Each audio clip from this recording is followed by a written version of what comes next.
Well, first of all, I would say we have actually had some big improvements in the treatment of type 2 diabetes. We should keep in mind the fact that we now have several classes of drugs that can be used. We used to only have really one kind of oral medication. Those were called sulfonylureas, the drugs that stimulate the pancreas to make more insulin. Now we have, in addition to that, drugs that improve insulin sensitivity in muscle and fat, so-called thiazolidinediones like rosiglitazone and pioglitazone, troglitazone. And we also have drugs that improve insulin sensitivity in liver, metformin.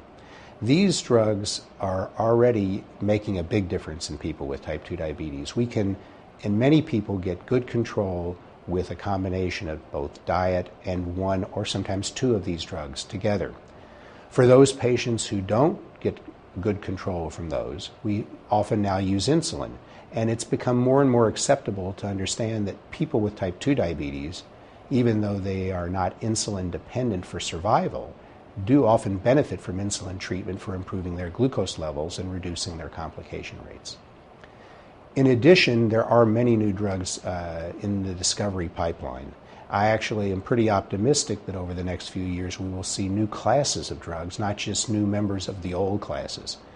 For example, there are drugs that act on this molecule called PPAR gamma that we use now. These are rosiglitazone and troglitazone and pioglitazone. But there are drugs in the pipeline that act on more than one member of this family of receptors. There are also drugs that are acting on new targets. For example, there's been a lot of excitement in the news about resveratrol. It's the so-called active ingredient in red wine that improves metabolism. And whether that'll be a drug that we'll take as individuals or not is not so clear yet. But what is clear is that this new target of this drug, which is a new class of molecules called the sirtuin proteins, that actually may open up a whole new range of therapies and even preventions for type 2 diabetes.